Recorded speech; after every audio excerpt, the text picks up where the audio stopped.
노벨문학상 수상 작가 한강에게 보내는 삼촌의 편지. 사랑하는 조카. 노벨문학상 수상을 진심으로 축하하네. 조카 개인의 크나큰 영광이유. 아버지 한승원 작가 형님 가문의 영광이유. 대한민국의 쾌거네. 나도 조카와의 관계를 아는 지인들로부터 꽤 많은 축하 메시지와 전화를 받았다네. 나도 지난 40여 년 동안의 100여 편의 논문과 연구보고서를 쓰면서 체험한 바로는 한 편의 작품을 쓴다는 것이 마치 자신과의 씨름처럼 힘든 일인데, 하물며 상상의 세계를 글로 옮기는 창작은 얼마나 힘든 일이겠는가? 오죽하면 창작 활동을 임신과 출산에 비유하겠는가? 특히 분량 면에서 볼 때도 소설작품은 다른 장르에 비해 창작의 진통이 상상하기가 힘들 것이네. 나도 과거에 몇 편의 중단편 소설과 시와 수필 등을 써보면서 조금은 경험한 일이라서 공감할 수 있다네. 조카가 그런 세월을 30년 가까이 살아오면서 이룩한 위협에 대하여 어떻게 몇 마디 말로 존경과 찬사를 표현할 수 있겠는가? 여하튼 가슴 벅찬 축하를 보내네. 게다가 조카를 낳고 키우신 아버지 한승원 작가 형님 내외분에게도 뜨거운 축하를 보내드리고 싶네. 어쩌면 형님은 자제인 조카를 통하여 젊은 날의 고된 나날에 대한 보상을 받으셨다고도 할 수 있다네. 교사 생활과 창작 활동을 겸하면서 자녀 3명을 부양하고 어린 동생 3명을 돌보시며 대가족 집안의 가장 역할까지 하셨으니 형님은 인간적으로 거인이셨네. 그리스 작가 니코스 카잔차키스의 히라빈 조르바의 주인공 조르바나 니체의 차라투스트라는 이렇게 말했다의 초인과 같은 모습이었다고 할까? 그래서 17살 아래 동생인 나의 청소년 시절의 형님은 나의 영웅이었네. 형님은 내게는 어느 누구와도 비교할 수 없을 만큼 위대한 분이었네. 어떻게 보면 나는 그분의 분신처럼 성장했다네. 형님은 나의 문학적 재능을 알아보고 나의 병역 특례 기간 5년 이 끝나면 김원우 작가와 같은 형제 작가로 살아가자고 제안하셨네. 나는 형님의 은덕을 갚고자 형님이 교사직을 그만두고 작가로 활동하시던 초기 4년 동안 나의 월급 절반 이상을 형님에게 보내드리면서 형님의 전업작가 생활을 도왔다네. 그때 조카는 초등 시절이었네. 게다가 형님은 나의 결혼 주례로 작가 이호철 선생님을 세워 나의 작가 활동 발판을 마련해 주실 만큼 나를 아끼셨다네. 마치 아들을 챙기듯이. 내가 손위 아래 누이 둘과 함께 형님 집에서 살았던 10년 세월의 힘들고 슬프고 어려웠던 시절이 떠올라 목이 메네. 아버지의 생전까지 꽤 괜찮았던 우리 집안. 구남매.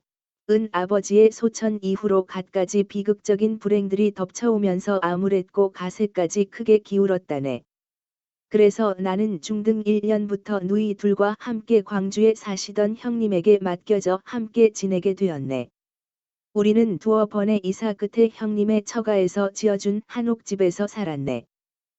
그 한옥집은 광주 신역 뒤와 로켓 배터리 공장 옆에 위치하였는데 비포장도로와 퇴비 적치장에서 몰려오던 먼지와 파리를 막아내야 했고 밤마다 근처 판자촌 남정네들의 객기 부리는 소리를 들어야 했네. 그때 조카는 유년이었고 나는 고등 대학 시절이었네. 그 시절의 추억들이 가슴 아리게 되살아나네. 내가 고등 2년 어느 날 늦은 밤에 형님은 술에 취해 퇴근해서 나를 툇마루로 불러내더니 나한테 이런 말씀을 하셨네. 우리 집안은 대대로 문필가만 있다. 무관도 있어야겠다. 내가 육군사관학교에 가는 것도 좋겠다. 이사장님이 나를 불러서 내가 그런 작품을 계속 쓰면 나를 해직시키라는 경고를 어떤 기관으로부터 받았다는구나. 군사독재 정권이 싫지만 내가 육군사관학교에 진학하는 것도 괜찮겠다. 어떤 작가는 자기 형님이 고급장교라서 잡혀가도 바로 풀려나더라. 너한테 정말 미안하구나. 형님과 나는 툇마루에서 서로 껴안고 한참을 울었네. 형님은 교사 생활과 창작 활동을 병행하기가 힘들었는지 자주 아프셨다네. 창작 활동에만 전념하길 갈망하셨지? 나는 거의 매일 밤과 새벽에 형님의 타작이 두드리는 소리를 들으면서 중-고 대학을 마쳤다네. 즉간, 변소에 들어가면 형님이 퇴고하신 원고지, 휴지, 읽느라 다리에 쥐가 나기도 했다네. 조카의 어린 시절의 모습이 눈에 선하네. 항상 차분하고 다소 곧하며 혼자 방에 누워서 무슨 생각엔가 골몰하곤 하던 조카의 모습이 기억나네. 조카가 아기 때 엄마 형수님이 담장 없는 1층 양옥집 마당에서 밥 짓는 불을 지피는 동안에 조카를 업어주었는데 조카가 하도 울어대는 바람에 짜증이 나서 내가 조카의 엉덩이를 꼬집어 더 올렸다네. 이 자리를 빌려 용서를 구하네. 내가 대학 1년 때 교양 영어 장문 리포트를 써놨는데 5살 조카가 내 책상에 올라가서 리포트에 색연필로 그림을 그려놓아 황당했다네. 리포트를 새로 베껴 쓸 시간이 없어서 색연필 그림이 그려진 이유를 리포트 위에 써서 그대로 제출했는데 교수님한테서 엑설런트를 받았던 일이 떠오르네. 형님의 제안으로 조카가 중등 2년의 영어 교과서를 다 외우면 상금을 주기로 했었는데 석 달 후에 조카는 거짓말처럼 한 자리에서 교과서 전체를 연습 문제까지 단 한 문장도 틀리지 않고 다 외웠네. 나는 기겁했고 그때 이미 조카의 비범함을 직감했네. 나는 어깨에 힘주면서 형님 내외분 앞에서 조카에게 상금을 주었다네. 지금부터 18년 전에 형님의 김동리 문학상 시상식에서 내가 조카의 얼굴을 본 이후로 편지로나마 대면하는 것은 처음이네. 지금부터 37년 전에 셋째 형님의 장례식에서 그 형님의 구원 문제로 형님과 나 사이에 큰 충돌이 일어난 후로 형님 집안과 소원해져 있었지만 그래도 나의 인생에서 은인이신 형님의 문학상 수상을 축하하려고 갔던 자리였네.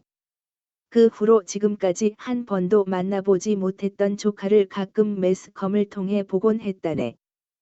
그 동안에 멀리서 조카의 맨부커상 수상 소식을 들었지만 노벨 문학상 수상 소식을 듣자 나는 복잡한 감정에 빠졌다네. 솔직히 말해. 기쁨에 앞서 적잖은 충격과 놀라움과 걱정에 빠졌다네. 노벨상 수상으로 인하여 오히려 형님 집안이 하나님의 구원에서 더 멀어지지 않을까 하는 걱정과 조카의 작품에 대한 평가로 한국 사회가 두 쪽으로 갈라질지도 모른다는 두려운 예감이 들었기 때문이라네. 20여 일이 지나는 동안 충격과 놀라움이 많이 사그라지고 마음이 정리되어 이제야 축하 편지를 보내네. 형님 집안과 아예 단절된 상태에서 조카의 전화번호나 주소를 전혀 몰라 불가피하게 공개 편지를 보내게 되었네. 사실 조카와 나의 단절도 예수 그리스도 신앙을 미워하고 배척하신 형님에게서 비롯되었음을 이 자리에서 밝히고 싶네. 지금부터 39년 전에 2년 동안 형님과 나는 알코올 중독에 빠져서 인생이 망가져 가는 셋째 형님의 치유 방법을 놓고 2해 동안 서로 첨예하게 갈등하였네. 그러다가 셋째 형님은 돌아가셨고 그 형님의 장례식 기간에 예수 그리스도 이외에는 어떤 사람도 어떠한 것, 문학 포함, 도 인간의 영혼을 구원할 수 없다는 나의 주장에 분노하여 형님은 3일 동안 나를 가혹하게 핍박하셨네. 그 핍박이 어떤 것인지는 이 자리에서 말할 수 없네. 형님은 피를 뽑고 뼈를 갈듯이 글을 써서 너를 가르쳤는데 어떻게 그런 말을 할 수 있냐면서 그 말을 취소하라고 요구하며 사무제 날 새벽까지 나를 신문하셨다네. 문학을 목숨처럼 여기면서 작가 활동을 해오셨던 형님에게 문학에는 구원이 없다는 나의 말이 걷잡을 수 없는 분노를 일으켰던 것이네. 그때부터 형님과 나는 서로 다른 길을 걸어오게 되었네. 40대 중반에 잠깐 세속에 빠졌지만 나는 지금까지 38년 동안 예수 그리스도 신앙으로 영혼과 인생이 망가진 이웃들이나 붕괴 직전의 가정들을 회복시키는 일에 전념해왔다네. 하지만 형님 집안의 구원에 대한 나의 눈물의 기도는 지금까지도 이어지고 있다네. 노벨 문학상 수상 소식 이후로 국내에서 노벨 문학상의 권위는 물론 조카의 작품에 대한 외설성 비판과 청소년 유해성 시비가 일어나고 전국 학부모단체의 반대와 국회에서 논란, 5.18 민주화운동과 4.3 사건에 대한 평가 시비가 새삼 일어나고 주한 스웨덴 대사관 앞에서 노벨 문학상 취소와 한림원 규탄 시위까지 벌어지며 조카의 작품을 비판했던 어떤 작가가 특정 시민단체에 의해 고발되는 상황을 보면서 나는 이 나라의 장래가 심히 걱정되었다네. 최근에 자주 SNS 단체방에 조카의 작품에 대한 비난 글들이 게시되고 조카의 작품을 어떻게 생각하느냐는 지인들의 전화까지 받을 때는 참담하기 그지없었네. 온 국민이 함께 기뻐해야 할 일인데 조카의 작품에 대한 극단적인 비난이 쏟아지고 나라가 두 쪽으로 갈라지는 지경에 이르니 그저 가슴이 아플 뿐이네. 나는 조카의 혈육이지만 하나님의 부르심을 받아 예수 그리스도의 생명의 도, 신학을 공부하여 안수받고 예수 그리스도의 교회를 목양하고 있는 목회자요. 초등 시절부터 29살까지 시간만 나면 국내는 물론 세계 문학 사상 서적들을 탐독하다가 21살에 처음 써봤던 단편소설이 대학문학상에 당선되고 22살에 두 번째 써봤던 단편소설이 지방신문의 신춘문예 소설 부문에 당선되었고 그 후로 29살까지 작가의 길을 준비했던 휴면 작가요. 또한 부강한 조국을 후손들에게 물려주려고 45년 동안 국방연구개발 현장에서 3번이나 죽음의 고비를 넘기면서 일했던 공학자 출신이네. 이런 인생을 살아온 삼촌으로서 조카의 작품에 대한 논란거리를 중심으로 포괄적인 의견을 제시하고 조카의 앞으로의 작품 활동에 대해서 제안하고 싶다네. 어찌 되었건 나의 청소년 시절에 내게 은덕을 베푸신 형님의 자제요 내 등에 업어주기도 하고 예뻐하면서 함께 자란 조카의 작품에 대하여 논한다는 것 자체가 마치 가슴에 생채기를 난 것처럼 마음이 아프네. 이 글을 인터넷에 올리자마자 수많은 사람이 나를 향해 나쁜 놈이라고 돌팔매질할 수도 있음을 익히 알고 있지만 이 편지를 쓰지 않을 수 없네. 편지를 써야 할지 말지를 하나님께 여러 번 여쭤보기도 했네. 보름 남짓 기도로 마음의 준비를 하고 이 편지를 쓰면서 몇 번이나 눈물을 흘렸는지 모르겠네. 나는 대의를 위하여, 나의 조국의 백성들과 후손들의 영혼을 위하여 이 편지를 공개하기로 결심했네. 이 시대는 정보통신 기술의 발달에 힘입어 더욱 급속도로 소돔과 고모라와 같이 성적으로 타락하고 있음을 부인할 수 없네. 우리나라마저 하나님의 창조 질서를 거스르는 동성애의 합법화가 시도되고 영혼까지 파괴하는 성폭력이 수없이 자행되며 이혼율과 자살률이 OECD 국가 중 거의 1위를 차지하는 것은 통탄할 일이네. 따라서 문학 작가들이 자신의 작품에 대하여 사회윤리적인 책임의식을 갖게 하고 우리 국민이 문학 작품에 대하여 분별력을 갖도록 하며 이 땅에서 하나님의 뜻이 이루어지도록 애쓰는 목회자로서의 사명감으로 이 편지를 공개하게 되었네. 깊이 이해하길 바라네. 첫째, 노벨 문학상의 권위에 관한 의견. 노벨상은 어쩌면 세계 최고의 상이라고 할 수 있네. 매년 물리학, 화학, 생리학, 의학, 경제학 분야에서 학문적 업적이 뛰어난 학자들에게 수여되는 영광스런 상이기 때문이네. 나도 과학기술 분야에서 종사해서 잘 알지만 과학상은 우리나라의 과학의학자들도 관심이 많은 상이라네. 한데 문학상은 과학상과는 달리 대중적으로 더 큰 관심을 받는 상이지. 조카의 수상은 우리 국민에게 큰 충격과 감격을 안겨준 거라네. 외국어로의 번역이 어려운 한글의 특성상 노벨 문학상의 변방으로 여겨지던 한국에서 처음으로 수상자가 나왔으니 얼마나 놀랍고 기쁜 일이겠는가. 역사적 사건이라고 해도 과언이 아니네. 그런데 한편에서는 조카의 수상에 대하여 비판적이고 회의적인 얘기가 나오니 정말로 마음이 아팠다네. 왜 온 국민이 기뻐하지 않을까? 노벨 번역상이 더 낫겠다는 비아냥 조의 시비. 짓기촌 지역 안배 차원이나 경련으로 남성 여성을 번갈아 가면서 수여하는 정치적 방식에 관한 시비. K문화 세계화에 편승했다는 시비. 국내의 어떤 작가들이나 이웃 나라의 작가들과 비교하는 중량감 시비. 4.3 사건과 6.25 전쟁과 5.18 민주화운동과 관련된 시비가 공공연하게 나돌고 있네. 질투와 시기 때문에 비판한다고 이런 시비와 비판들을 무시할 수만은 없다고 생각하네. 사실 나도 20대에는 소설 문학 작가로 살아갈까 하고 고민했던지라 노벨 문학상에 관심이 지대했네. 예수 그리스도께서 나에게 찾아오셨던 30세 전까지는 매년 노벨 문학상 수상 작품들을 사서 탐독했었다네. 그래서 노벨 문학상 작품들과 소위 세계 명작이라고 일컬어지는 작품들을 비교해 볼 수 있었다네. 수많은 노벨 문학상 수상 작가 중에 그때만 반짝했다가 잊힌 작가들이 대부분이네. 사람마다 취향이 다르겠지만 노벨상 수상 작품 중에 나를 감동시킨 작품들이 별로 없었다네. 하지만 게오르규, 헤밍웨이, 스타인백, 레마르크, 시엔키에비치 등의 작품들은 읽은 지 40여 년이 지나도 잊히지 않는다네. 이처럼 노벨 문학상 수상 작품이라고 후세 사람들에게 다 사랑받진 않는다네. 그리고 노벨상 위원회는 2차 세계대전을 승리로 이끌었던 윈스턴 처칠 수상에게 평화상을 주기가 석연찮으니까 그의 자서전 제2차 세계대전 회고록을 근거로 그를 문학상 수상자로 선정하는 웃지 못할 일도 벌어졌다네. 사르트르는 노벨 문학상을 거부했는데 이는 작가와 철학자란 자신이 속한 체제나 이념에 얽매이거나 동조해서는 안 된다는 신념 때문이었다네. 사르트르의 이런 신념은 국내 작가들이 4.3 사건, 6.25 한국전쟁, 5.18 민주화운동 등을 어떤 시각으로 바라보면서 작품을 써야 하는지를 교훈해주네. 내가 감동적으로 읽었던 세계 명작 소설들은 당시의 어떤 체제나 이념을 비판하거나 옹호하지 않고 주인공들이 처한 상황과 그들이 그 상황을 헤쳐나가는 모습을 보여주며 독자들에게 어떤 체제나 이념에 대한 판단을 맡기는 식으로 풀어갔다네. 또한 러시아의 대문호 톨스토이는 노벨 문학상을 수상하지 않았네.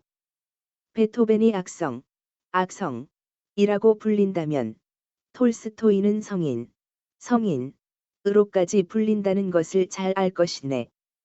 그는 단순히 소설가만이 아니라 인류의 도덕적 방향을 담아낸 사상가였으며 자신의 소설작품인 부활 속의 주인공처럼 살았던 작가였다네. 이처럼 노벨 문학상은 분명한 수상 기준이 없이 수여되고 있음을 알 수 있다네. 따라서 조카는 노벨 문학상을 받았다고 해서 작가로서 정상이요 전부라고 생각하지 말고 이제부터가 시작이라 생각하고 후세 사람들의 사랑을 받는 명작의 반열에 들어갈 작품을 남기길 기원하네. 둘째, 조카의 소설작품 채식주의자에 대한 외설성 비난과 청소년 유해성 논란에 관한 의견. 소설은 허구이지만 현실을 기반으로 하는 글이네. 허구는 상상에서 오지만 그 상상을 글로 표현할 때는 책임이 뒤따른다네. 그래서 상상을 글로 표현할 때는 절제가 있어야 하네. 숨겨야 할 것은 숨겨야 하네. 도둑놈도 자기 자식한테는 도둑질하는 것을 숨긴다네. 자식 딸린 매춘부도 자기 자식한테 몸 파는 장면은 안 보여준다네. 불량식품을 파는 장사꾼도 자기 자식한테는 그 불량식품을 먹이지 않는다네. 불의하고 못된 사람들도 이처럼 행동하는 것은 그들에게도 창조주 하나님이 주신 양심이 있기 때문이네. 그 일말의 양심도 없다면 인간은 영혼이 없는 동물과 다를 바 없네. 육체의 욕구가 이끄는 대로 행동하기 때문이지. 피해자인 내가 아무리 억울하다고 해서 할 말 다 한다면 내가 속한 공동체는 깨질 수 있네. 그래서 어떤 경우는 죽을 때까지 비밀을 품고 간다는 말이 있지 않은가? 가해자가 죽은 뒤에 그 비밀을 말하거나 그 후손들의 명예를 생각해서 영원히 비밀에 붙일 경우도 있다네. 이것이 인간에게 주어진 양심이며 기본적인 도덕률이네. 따라서 작가는 양심과 기본적인 도덕률을 지키는 범주 안에서 작품을 써야 하네. 자기가 속한 사회에 대하여 도덕적 윤리적 책임을 져야 하기 때문이네.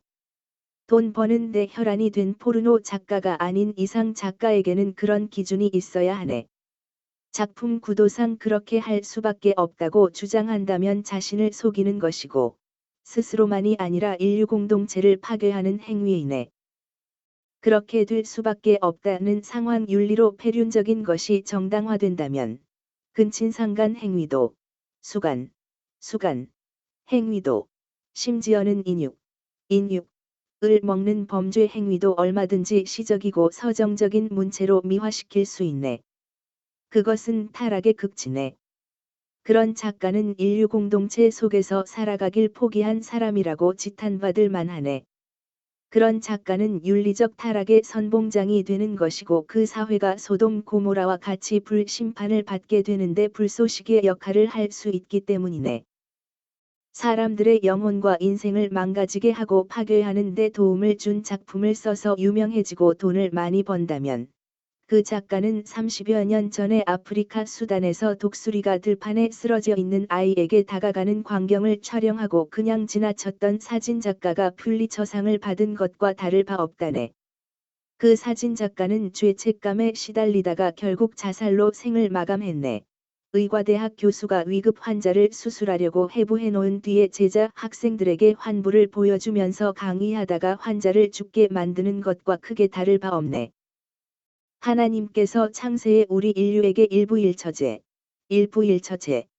주신 이유는 경건한 자녀를 얻도록 하시기 위함이었네. 말라기 2시 15분. 또한 하나님께서 우리에게 십계명을 주신 이유는 우리에게 주신 영혼, 하나님의 형상을 지키고 가정을 비롯한 사회 공동체를 거룩하게 지키기 위함이었네. 성경 레위기 18장 1 물결표 사인 30절. 은 근친상간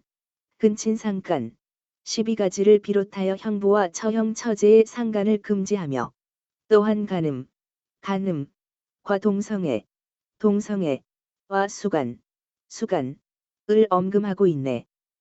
그런 성적 범죄는 악행이며 저주를 받을 것이라고 규정하고 있네. 인간은 하나님의 형상을 닮게 만들어졌기 때문에 창세기 1시 26분 물결표 사인 27. 동물이나 버러지와 같이 살지 말라는 것이네. 천륜, 과일륜, 인륜을 지키라는 뜻이네. 조카의 작품 채식주의자에서 형부 처제의 관계 및 장면 묘사는 아무리 작품의 구성상 필수 불가결한 내용이라 할지라도 작품의 극히 일부라 할지라도 충분히 비판받을 만하네.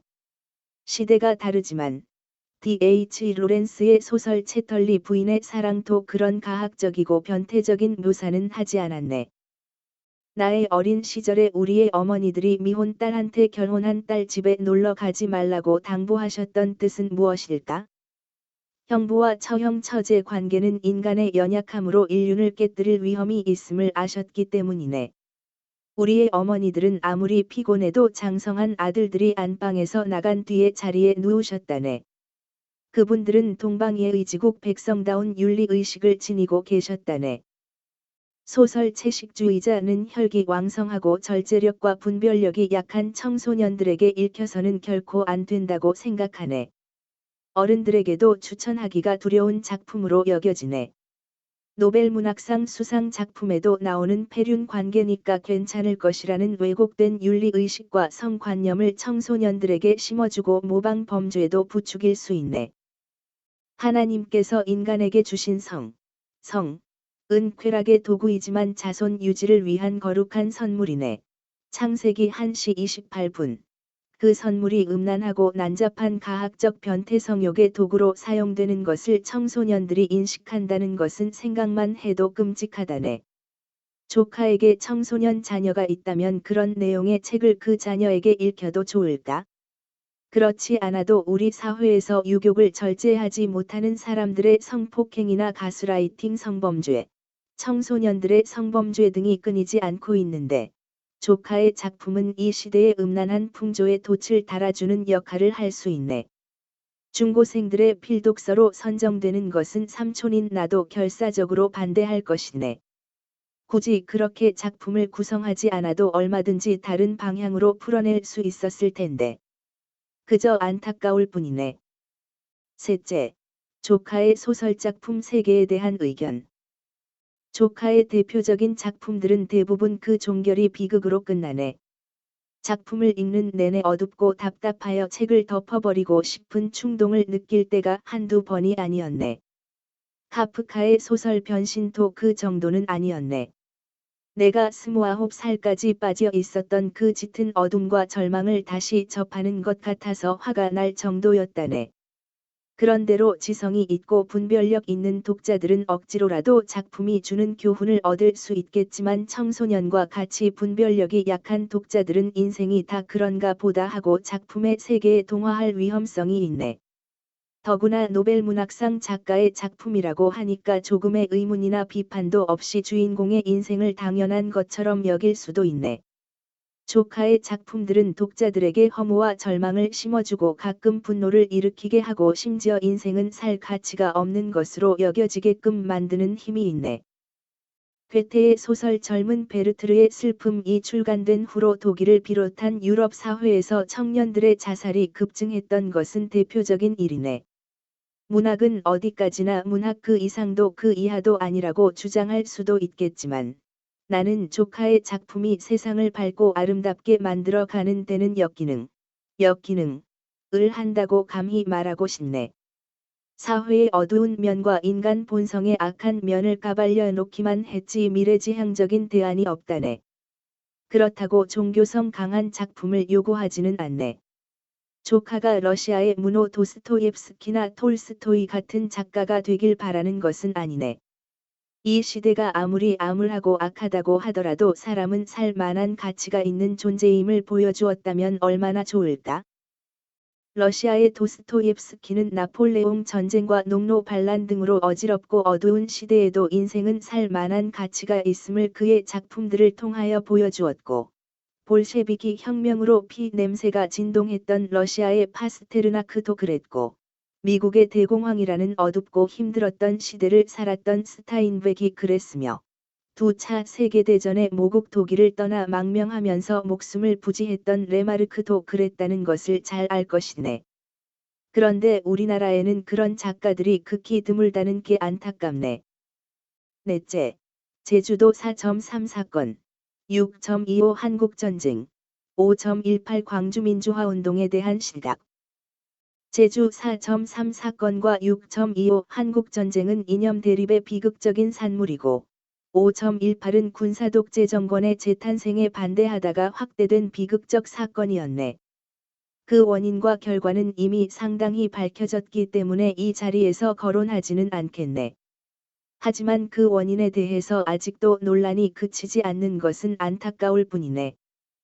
단지 그리스도인의 시각에서 본다면 4.3과 6.25는 하나님이 없다 하는 유물론자들과의 대립 과정에서 발생한 민족적 비극이네. 또한 6.25는 미국을 비롯한 자유민주 진영, 그리스도 교회를 인정함, 국가들과 북한을 앞세운 소련과 중국의 공산독재 진영, 그리스도 교회를 인정하지 않음, 국가들과의 전쟁이었다고 할 수 있네. 제주 4.3은 남로당, 공산주의자, 의 선동과 난동에 휩쓸려 선량한 시민들까지 죽임을 당한 비극적 사건이네. 그러나 당시의 미군정은 대한민국의 헌정 수립을 반대하는 공산주의자들의 난동을 묵과할 수 없었을 것이네. 진압 과정에서 남로당으로 몰려 죽은 사람들이 많았네. 정말 가슴 아픈 역사라네. 어찌 되었건 우리나라는 6.25 한국전쟁과 갖은 혼란 속에서 넘어지고 비틀거리면서 자유민주주의 국가로 발전해왔네. 이것을 보면서 인류 역사의 뒤에 있는 눈에 보이지 않는 힘을 느끼게 된다네.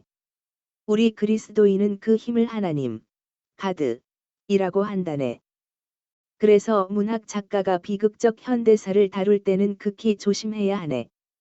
그 사건을 겪은 사람들이 아직도 살아있고 서로 다른 관점들이 대척을 이루고 이해관계가 첨예한 사건을 어느 한쪽의 관점만으로 평하는 듯한 시각을 작품에서 드러내는 것은 굉장히 위험하네. 잘못하면 작가는 본의 아니게 특정 집단과 세력을 지지하는 홍위병 역할을 하게 되네. 반대쪽에 있는 사람들에게는 큰 상처를 주고 그들에게서 분노를 일으키게 만든다네. 국가 비상사태 속에서 평범한 시민들이 국가 공권력에 의해 불가항력의 피해를 받았다고 한다면 가해자인 경찰이나 군인이 자원해서 가해했겠는가를 생각해 보소. 우리나라같이 두어 사람만 건너면 거의 다 알 만큼 높은 관계 밀도의 사회에서 이성적인 군경이 쉽게 총탄을 발사할 수 있겠는가? 시위 현장의 군경, 가족들은 상부의 명령에 따라 국가 권력을 집행하는 사람일 뿐이네. 그들도 우리의 동족이요 한 가정의 가장이요 아들이었네. 그들이 그 현장에서 죽었다면 그들도 국가 권력에 의한 피해자라고 볼 수 있네. 일반 시민이건 군경이건 다 불쌍한 사람들이라네. 그래서 작가는 어떤 역사적 사건 속에 처한 인물의 모습을 그리되 그 사건의 진실 여부를 밝히듯이 풀어내는 것은 지향하는 것이 바람직하다고 생각하네. 특히 국내의 현대 역사를 바라볼 때 작가의 시선이 고정된 것이 아니라 나침반의 바늘처럼 움직여 그 진실 여부에 대한 판단을 독자들에게 맡기는 것이 좋다고 생각하네.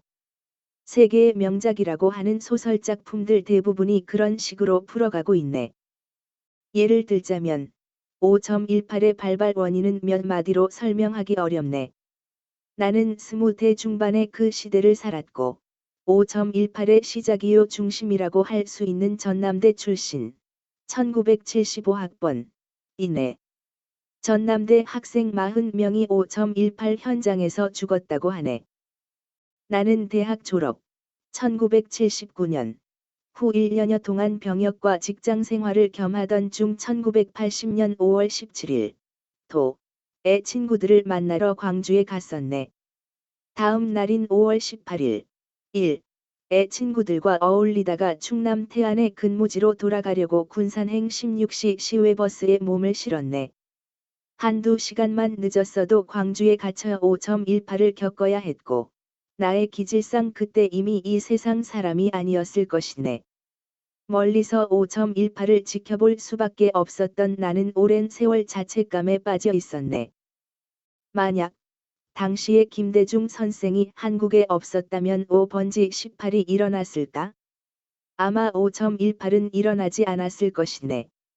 계엄령 선포 후 김대중 선생이 구금되었는데도 서울을 비롯한 다른 지역에서는 학생들의 데모가 수그러들고 멈췄네. 그러나 광주는 데모가 더욱 심해졌네. 5.18은 민주화를 염원한 시민의식에서 기인했다고 하지만 그 원인을 한두 가지로 말하기는 쉽지 않네. 고대 일본의 찬란한 문화를 전수했던 백제왕국 678년간 존속의 멸망부터 후백제 44년간 존속의 멸망, 조선 선조 때의 기축옥사, 호남의 지식인 1000여 명이 죽음, 호남인들이 임진왜란 때 이순신 장군과 함께 조선을 수호했다가 정유재란 때 일본의 보복을 당한 일, 호남인 12만 학살설, 구한 말에 호남에서 시작된 동학전쟁과 일본의 호남 의병 수천 명 척결, 일본 강점기의 조선 분열 정책에 의한 호남 분리와 수탈, 1929년의 광주 학생 독립운동 후 일본의 노골적인 호남 탄압, 박정희 독재 정권의 17년 집권 기간의 호남 홀대 등으로 인한 피해의식이 호남 사람들의 마음속에 깊이 배어 있었다네. 호남의 샛별 같았던 김대중 선생의 구금이 광주 사람들의 그런 피해의식 속에 배어 있는 분노의 불을 질렀다고도 할 수 있네. 나는 전라도에서 태어나고 23살까지 자라났다네. 지금도 내 고향 전라도를 사랑하는 마음과 자부심은 누구 못지않다고 생각한다네. 고향을 떠난 지 45년이 지났는데도 프로야구 해태 기아 타이거즈를 응원한다네. 주위에서 누군가 전라도를 안 좋게 말하면 핀잔을 주기도 했다네. 대학 시절의 학생운동의 아지트라고 할 수 있는 아카데미, 흥사단 대학생 단체에 두어 번 초청받았네. 하지만 절대로 데모하지 말라고 통사정하시던 노모가 생각나서 그 단체의 발길을 끊었고 군사독재 정권 반대 데모에 참여하지 않았네. 1980년대 초엔가 학생운동을 했다는 고향 친구들이 국방연구기관에 근무하고 있던 나한테 나라의 충견이라고 비아냥거렸는데 그 친구들은 나중에 입시학원 강사로 취직해서 적잖은 돈을 벌었다네. 사회주의 이념에 물들어 마치 정의의 사도인 양 은근히 북한 공산체제를 옹호하며 우리나라의 정체를 부인하던 그들이 오히려 자유민주 체제의 혜택을 많이 받은 것이네. 나는 45년 동안 국방연구기관에서 죽을 고비를 3번이나 넘기면서 조국의 국방과 경제를 키우는데 내 인생을 통째로 바쳤네.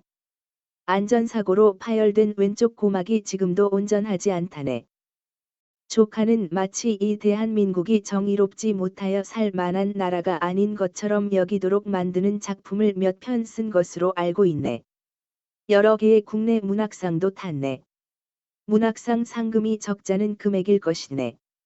그런 상금을 받을 수 있다는 것, 오늘날 국내의 예술인들과 문학인들이 괜찮은 대접을 받는 것, 단편 소설 한 편의 원고료로 한 달 정도의 생계를 꾸릴 수 있다는 것은 그나마 우리나라가 경제적으로 이만큼 잘 살게 된 덕분이라고 생각하네.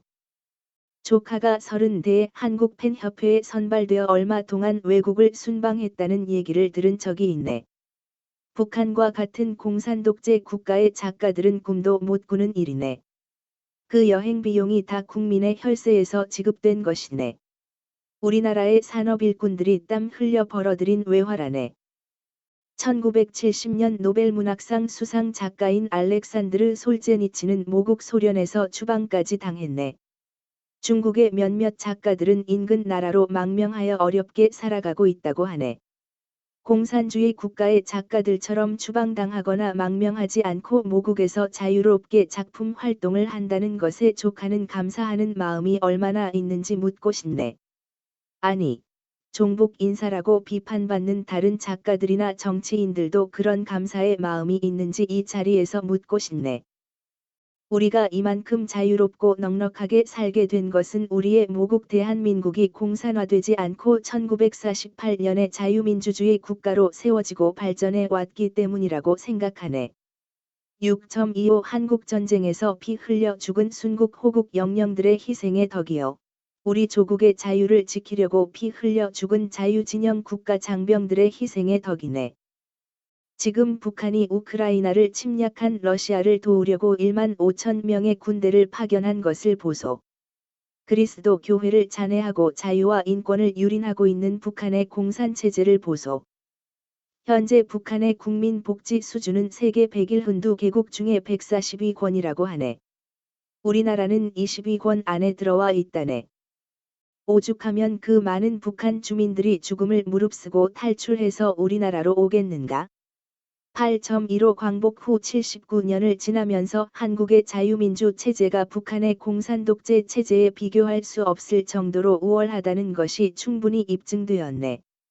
이제 우리는 4.3과 6.25의 역사적 의미를 냉철하게 해석해야 하지 않을까 생각하네. 다섯째, 5.18 민주화운동 관련 문학작품을 어떤 시각으로 쓰면 좋을까? 광주는 빛고을이라는 뜻이네. 그 이름처럼 광주를 중심으로 형성된 호남은 대체로 정의감과 의리와 단결력이 강한 사람들이 많은 지역이네.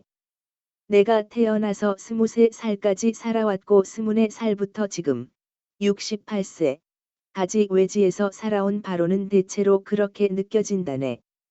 한국 사회에서 세 대단체로 대한민국 해병대 전오회, 고려대학교 교오회와 호남향오회를 꼽는다네. 그래서인지 호남에서 태어나 고려대를 졸업하고 해병대까지 나왔다면 국내에서 연결되지 않을 사람이 없다는 우스갯말도 있다네. 내 고향 호남은 조선 중기에 무능하기 작없는 선조왕 때 천하공물론, 과 하사비굴론, 하사비군론, 의 공화주의를 표방하며 신분의 차이가 없는 평등한 사회를 꿈꾸며 고향 사람들에게 가르치다가 모반죄로 몰린 정여립 등 천여 명이 기축옥사로 죽었던 정의로운 지역이네. 그 사건으로 반역의 땅이라는 오욕을 뒤집어 썼으면서도 기축옥사 1년 뒤에 발발한 임진왜란 때 이순신 장군과 함께 남해안 바다와 전라도를 사수했고 조선에서 제일 많은 의병이 일어나 나라를 지켰던 정의로운 지역이네. 그 의병들이 경상도, 진주에까지 원정 가서 장렬한 죽음을 맞이했던 정의로운 지역이라네.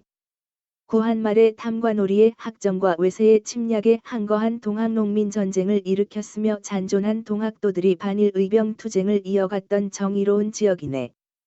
일제강점기에는 광주 학생 독립운동이 일어나 전국으로 들불처럼 퍼져나갔던 정의로운 지역이라네. 의인은 고난이 많다는 성경 말씀과 같이 정의감이 높은 호남 지역은 역사적으로 고난을 많이 겪었네.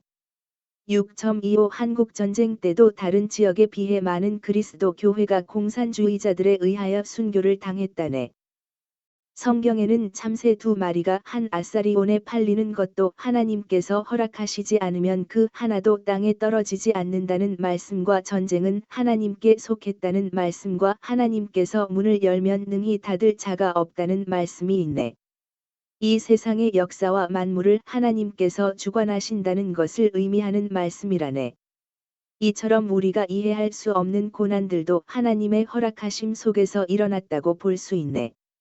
어떻게 공의와 사랑의 하나님이 그토록 잔인할 수 있느냐면서 수긍하기가 쉽지 않을 것이네. 하지만 이스라엘의 역사를 하나의 모델로 놓고 보면 이해할 수 있을 것이네. 하나님께서는 사랑하시는 자기 백성 이스라엘의 죄악을 씻어내기 위하여 자기 백성을 징계하기 위하여 이방 나라 바벨론의 왕 느부갓네살을 사용하셨네. 70년의 바벨론 포로 기간이 끝나자 하나님은 페르시아 왕 고레스를 통하여 이스라엘 포로들을 해방하셨네. 성경은 이처럼 하나님께서 모든 나라의 왕들을 세우시고 패하시기도 한다고 기록하고 있네. 다니엘 2시 21분. 성경의 역사관으로 본다면 우리나라의 근현대사에 관여하신 하나님의 손길을 알 수 있네. 하나님께서는 때를 따라 우리나라의 이방 국가와 지도자들을 세워 사용하셨다고 생각하네. 야만적이지만 선진화된 일본의 강점기에 하나님은 우리나라를 500년 왕조 국가에서 자유민주공화국으로 바꾸는 기초 작업을 행하시고 현대화의 기반을 놓게 하셨다고 생각하네.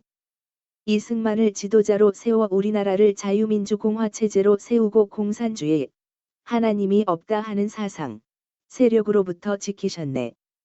박정희를 지도자로 세워 부강한 나라의 기초를 놓으셨네. 전두환과 노태우를 지도자로 세워 박정희가 다져놓은 기초 위에 우리나라를 부강한 나라로 발돋움하게 만드셨네. 김영삼과 김대중과 노무현을 지도자로 세워 경제의 터전 위에 자유와 인권과 복지라는 나무를 심어 우리나라를 명실공히 자유민주주의 국가로 만드셨네. 하나님은 그 후로 세워진 지도자들을 통하여 나름대로 이 나라의 부족한 때를 채우고 부서진 때를 보수해 오셨다고 생각한다네. 지나간 역사를 돌아보면 우리가 아무리 독재 정치에 항거해도 그 독재자나 지도자들이 자기의 역할을 다 할 때까지는 그 자리가 굳세게 지켜지는 것을 보았네. 때가 되면, 즉 지도자들의 역할이 다 끝나면 그들이 퇴임하거나 폐위되는 것을 보았네. 성경의 기록을 보면 하나님은 자기 백성 이스라엘을 야만 국가 바벨론의 포로로 보내는 징계를 하셨지만 자기 백성에 대한 뜨거운 긍휼지심으로 선지자 이사야에게 너희는 위로하라 내 백성을 위로하라고 명령하셨네. 앞으로 4.3이나 5.18을 다루는 작품을 쓰는 문학 작가들이 이런 역사관과 시각으로 그 사건들을 다룬다면 어떨까? 5.18은 불의하고 야만적인 정권 탈취자에 대한 의로운 항거였네. 하지만 성공하지 못하고 처참하게 실패했네. 하나님의 때가 아니었기 때문이네. 그 후로 5.18은 명예회복이 되고 그 피해는 보상되었네. 이제 문학 작가들도 이념이나 지역 갈등을 부추겨 정치적 이익을 얻으려는 정치인들의 쇠몰이에 영합하는 듯한 작품을 쓰지 말고 공평한 자세로 써야 할 것으로 생각하네. 또한 과거의 상처를 헤집어 파는 듯한 시각으로만 쓰지 말고 이제는 양쪽의 피해자들을 위로하는 마음으로 쓰면 좋겠네. 어둠을 말하되 빛을 말하고 절망을 말하되 희망을 말하고 다툼과 갈등을 말하되 화해를 말하며 고통을 말하되 회복과 위로를 말해야 하지 않겠는가? 하나님께서 선지자 이사야한테 자기 백성 이스라엘 백성을 위로하라고 말씀하셨듯이 양쪽의 피해자들과 상처받은 광주 시민 모두를 위로하는 것이 미래지향적이고 참다운 인류애를 구현하는 것이 아닌가 싶네. 게다가 이 자리를 빌려 말하고 싶은 게 있네. 5.18이 정당화 되고 국가 차원의 역사적인 기념비가 되려면 이제 광주광역시도 유공자 명단을 온전하고 투명하게 공개하고 명단 관리를 국가보훈부로 넘겨야 할 것이네. 유공자 보상금이 국민의 혈세인 국가 예산으로 지급되기 때문이네. 유공자 명단 관리를 국가보훈부로 넘기지 않는 것은 엄밀히 따지면 반국가적인 행위로 볼 수도 있네. 그것은 5.18 정신을 스스로 훼손하는 행위이네. 따라서 명단을 투명하게 공개하는 것은 5.18의 정당성을 확보하는 길이네. 광주는 정의로운 지역답게 정의로운 모습을 보여주어야 할 것이네. 또한 과거의 상처에 붙들려 있어서는 안 되네. 대를 이어가면서 후손들에게 분노를 물려주어서는 안 되네. 이제 5.18의 진상이 충분히 규명되었고 피해를 보상받았다면 과거를 용서하고 빛고 을답게 밝게 살아야 할 것이네. 이제부터는 국내 작가들이 5.18을 그런 방향으로 그려야 하지 않을까? 광주 시민을 비롯한 호남인들은 공의와 불의를 구별할 줄 알아야 하네. 예를 들자면 하나님이 미워하시는 동성애를 합법화하려는 세력은 하나님의 창조 질서를 깨뜨리려는 불의한 세력이네. 광주 시민과 호남인들은 영적 분별력을 갖춰서 그런 불의한 세력을 비판함으로써 하나님의 공의 실현에 협조해야 할 것이네. 그래야 우리의 후손들이 건전한 행복을 누릴 수 있을 것이네. 여섯째, 조카가 세상에 밝음과 소망을 주는 작가가 되려면 조카는 50세를 넘었네. 예부터 50세는 지천명의 나이라고 하네. 하늘의 명을 아는 것도 중요하지만 먼저 우리 인간과 세상이 어디서부터 왔는지를 아는 것이 더 우선적이고 중요하다고 생각하네. 조카가 세상에 빛과 소망을 주는 작가가 되려면 먼저 우리 인간의 근원을 알아야 할 것이네. 성경 이외의 세상의 어떤 책도 우리 인간과 세상의 근원에 대하여 확실하게 말해주지 않는다네. 그러나 성경은 우리 인간과 세상이 창조주 하나님에 의해 창조되었다고 기록하고 있네. 지금도 나를 비롯한 수십억 명의 사람들이 그 하나님을 믿고 있다네. 전지전능하시고 거룩하신 창조주 하나님은 최초의 인간 아담과 하와를 만드시되 자기 형상을 담게 만드셨다네. 하나님이 자기를 닮은 인간 아담과 하와를 얼마나 사랑하셨겠는가? 우리는 자식 사랑을 눈에 넣어도 아프지 않다고 표현하네. 우리 인간을 향하신 하나님의 사랑은 그보다 더 한 것이네. 다윗이 내 부모는 나를 버렸으나 여호와 하나님은 나를 영접하시리이다 하고 노래할 만큼 하나님은 우리를 사랑하신다네. 시편 10시 10분. 그러나 하늘나라에서 쫓겨난 천사장 루시퍼, 마귀는 인간을 향한 하나님의 사랑을 질시하여 인간이 선악과를 따먹도록 유혹하였다네. 그것이 최초 인간의 타락이었는데 그 타락으로 인하여 인간에게 주어진 하나님의 형상이 파괴된 것이네. 그 파괴된 형상은 후손에게 유전되고 있다네. 그 후로 지금까지 하나님과 공중 권세 잡은 자, 마귀, 의 영은 인간을 가운데 두고 서로 싸움을 벌이고 있다네. 마귀는 자기를 따르는 타락한 천사, 귀신들까지 동원하여 인간의 영혼을 도둑질하고 죽이고 멸망시키려고 광분하고 있다네. 마침내 2000년 전에 하나님은 마귀의 권세로부터 우리를 구출하시려고 자기 아들 예수 그리스도를 이 세상에 보내셨다네. 이 세상을 불로 멸망하기 전까지 우리 인류를 구하려고 예수님을 이 세상에 보내신 것이네. 요한복음 3시 16분 물결표 사인 17. 그 예수님이 이렇게 말씀하셨네. 도둑이 오는 것은 도둑질하고 죽이고 멸망시키려는 것뿐이요 내가 온 것은 양으로 생명을 얻게 하고 더 풍성히 얻게 하려는 것이라. 요한복음 10시 10분. 여기서 도둑은 마귀를 가리키네. 마귀는 우리 인간의 영혼을 도둑질하고 죽이고 멸망시키려는 일을 행하네. 그 일은 우리 인간이 육체의 일을 행하게 만들어 죄악 속에 빠지게 만드는 것이네. 곧 음행과 더러운 것과 호색과 우상 숭배와 주술과 원수 맺는 것과 분쟁과 시기와 분냄과 당 짓는 것과 분열함과 이단과 투기와 술 취함과 방탕함 등 어둠의 일이네. 갈라디아서 5시 19분 물결표 사인 21. 즉 십계명을 어기는 일들을 행하게 만드네. 우리 인간은 빛이고 진리이신 하나님을 만나기 전까지는 어둠 속에 빠져 있다네. 아무리 세상 종교와 학문에 뛰어난 사람일지라도 그는 몽학 선생에 불과하네. 우리는 태초에 범죄했던 아담과 하와의 후손이기 때문이라네. 다윗도 내가 죄악 중에서 출생하였으며 어머니가 죄 중에서 나를 잉태하였나이다 고 탄식했네. 시편 51. 5.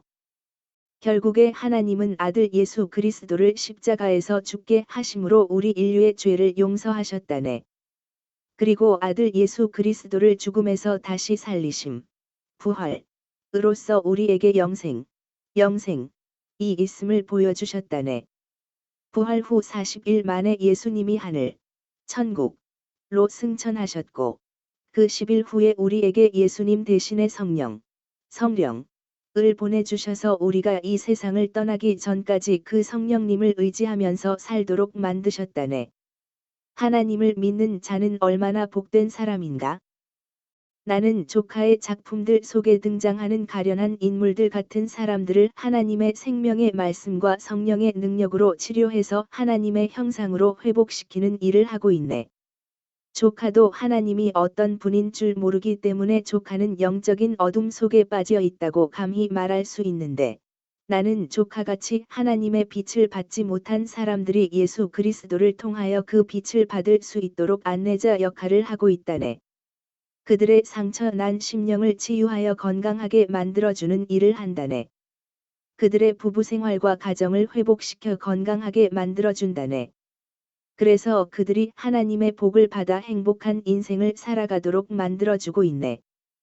사람들 대부분은 원치 않게 태중에서부터 그 심령이 상처를 받고 태어나고, 성장하는 과정에서 외부 환경에 의해 상처를 받는다네. 107년 전에 어떤 어머니는 이미 5자녀를 두고 있는 데다 궁핍한 가계로 인해 임신한 막내를 낙태하려고 양잿물도 마시고 몇 번이나 언덕에서 뛰어내렸지만 결국 그 막내를 출산했다네. 그 막내가 바로 박정희 전 대통령이라네. 그분은 태중에서 얼마나 큰 공포를 느끼면서 깊은 상처를 입었겠는가? 1984년에 제작된 낙태 반대 교육 영화 소리 없는 비명. http URL 보길 권한의 태중의 아이는 웃고 울기도 하고 음악 노래 소리와 부모의 말을 듣고 반응한다네. 인간에게 영혼이 있다는 또 하나의 증거라네. 나는 잉태 1년여 전에 교통사고로 다리에 큰 장애를 입으신 아버지와 손위 누이의 출산 후유증으로 얼굴이 심하게 뒤틀려진 와사증 어머니 사이에서 쉰둥이로 태어났네. 두 분의 절망감과 우울증과 열등감과 대인기피증을 물려받았는지 그 증상들이 유독 사춘기와 청년 시절의 극심한 허무감으로 나타났다네. 그 시절에 일어난 집안의 불행한 일들로 인하여 그 허무감은 극도에 달했다네. 자살도 생각할 정도였다네. 그런데 30세의 나의 상처받은 심령이 성령 하나님의 능력으로 치료받았다네. 하나님의 빛을 받은 것이네. 그 후로 직장 생활을 하면서도 세상의 빛 되신 예수 그리스도를 전하는 복음 전도자로 살아왔다네. 나의 영혼이 다시 태어남, 거듭남을 경험한 후부터 나는 영혼이 마귀에 의하여 망가지고 깨지고 상한 사람들을 하나님의 구원으로 인도하고 회복하는 일에 전념해왔다네. 하나님은 정신의학을 비롯한 현대의학으로도 치료할 수 없는 영혼들을 치료 회복시키는데 나를 사용하셨다네. 성경은 7 귀신 들린 창녀 막달라 마리아가 예수님을 만나 귀신이 쫓겨나가고 회복되어 예수님의 제자가 된 사건을 기록하고 있네. 누가복음 8. 2. 군대 귀신이 들려 미친 남자가 예수님을 만나 고침받은 사건도 기록하고 있네. 마가복음 5. 이 물결표 사인사.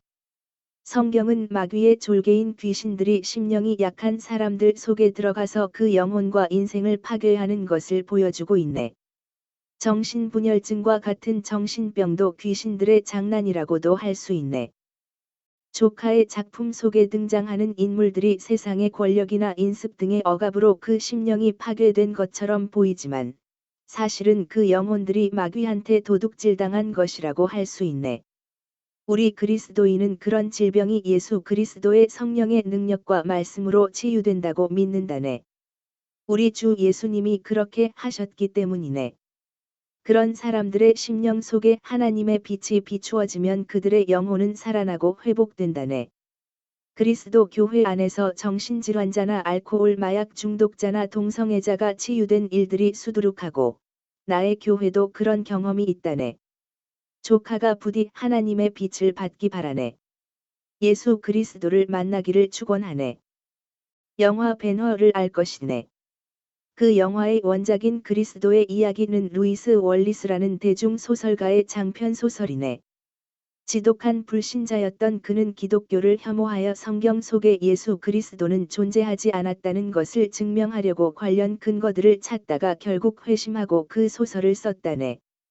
그 근거 자료들을 토대로 쓴 그 소설은 물론 영화가 수억 명의 사람들에게 넘치는 감동과 소망을 안겨주었다네. 그는 노벨 문학상은 못 받았지만 그 한 편의 작품으로 전 세계인의 마음속에 밝은 빛을 비추어주고 있네. 나는 지금까지 30여 년 동안 그 영화를 서너 번 보았고 주위 사람들에게 권하기도 하네. 10여 년 전에 기적의 사과라는 책을 읽어보았네. 일본 아오모리현에서 사과 농장을 경영하고 있는 기무라 아키노리의 체험담을 쓴 전기이네. NHK에서 방송했던 기적의 사과를 시청했던 어떤 아가씨는 자살을 계획하다가 포기하고 감사의 글을 기무라 씨에게 보내왔고, 아오모리현의 조폭 야쿠자 두목은 자기 부하들을 보내서 기무라 씨에게 존경과 감사를 표했다네. 우리 부부는 그 책을 읽으면서 얼마나 큰 감명을 받았는지 모르네. 나는 그 책을 한 권 더 사서 나의 자녀들에게 읽혔고 주위 사람들에게도 선물했다네. 나의 사랑하는 조카가 앞으로는 그같이 이 세상에 빛과 소망을 안겨주는 작가가 되길 바라네. 내가 조카의 책 수십 권을 사서 주변 이웃들에게 선물하고 싶다면 얼마나 좋을까? 이 책의 저자가 바로 내 조카라고 자랑스럽게 소개할 수 있다면 얼마나 좋을까? 그렇지 않아도 우리에게 절망을 안겨주는 일들이 진저리나게 많이 일어나고 있는 이 세상의 어둠과 절망을 더 얹어주는 작품이 아니라 세상을 밝게 비춰주고 세상 사람들에게 소망을 안겨주는 작품을 쓴다면 얼마나 좋겠는가? 먼저 조카가 예수 그리스도를 통하여 하나님의 빛을 받아 그 빛을 세상에 비추기를 바랄 뿐이네. 이 짓기촌의 영원한 베스트셀러요. 인류를 향하신 창조주 하나님의 빛 사랑의 편지인 성경책을 반드시 읽어보길 바라네. 나의 사랑하는 조카가 예수 그리스도의 심장과 같이 뜨거운 사랑의 작가요. 창조주 하나님께 인정과 칭찬을 받는 작가요. 사람들한테서도 사랑받는 작가로 다시 태어나길 축원하네. 사랑하는 조카에게 다음의 말씀. 전도서 12장을 전하고 싶네. 7. 흙은 여전히 땅으로 돌아가고 영은 그것을 주신 하나님께로 돌아가기 전에 기억하라. 8. 전도자가 이르되 헛되고 헛되도다 모든 것이 헛되도다. 9. 전도자는 지혜자이어서 여전히 백성에게 지식을 가르쳤고 또 깊이 생각하고 연구하여 잠언을 많이 지었으며 10. 전도자는 힘써 아름다운 말들을 구하였나니 진리의 말씀들을 정직하게 기록하였느니라. 11. 지혜자들의 말씀들은 찌르는 채찍들 같고 회중의 스승들의 말씀들은 잘 박힌 못 같으니 다 한 목자가 주신 바이니라. 12. 내 아들아, 또 이것들로부터 경계를 받으라. 많은 책들을 짓는 것은 끝이 없고 많이 공부하는 것은 몸을 피곤하게 하느니라. 13. 일의 결국을 다 들었으니 하나님을 경외하고 그의 명령들을 지킬지어다. 이것이 모든 사람의 본분이니라. 14. 하나님은 모든 행위와 모든 은밀한 일을 선악간에 심판하시리라. 맺는 말. 사랑하는 조카. 내가 지금까지 조카에게 한 말들이 조카의 마음을 아프게 찌를 것을 생각하니 나도 이 편지를 쓰는 내내 얼마나 가슴이 아픈지 몇 번을 울었다네. 과거에 조카가 매스컴에서 나도 빛을 찾고 싶다고 말했다는 얘기를 들은 적이 있네. 그래서 더더욱 이번에 조카에게 참 빛이 무엇인가를 얘기해주지 않고는 견딜 수가 없었네.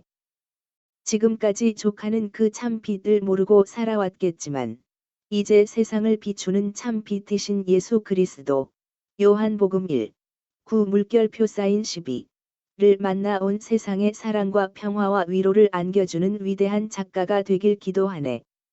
30년 동안 수많은 작품을 쓰느라 너무 수고했으니 이제는 쉬엄쉬엄 밤하늘의 별들을 바라보다 아름다운 자연을 즐기며 건강하고 행복하게 살길 바라네. 우리 주 예수 그리스도 안에 있는 영생을 누리면서 살아가길 축원하네. 2024년 11월 7일 한강 작가를 사랑하는 삼촌 한충원 목사. 대전 안골에서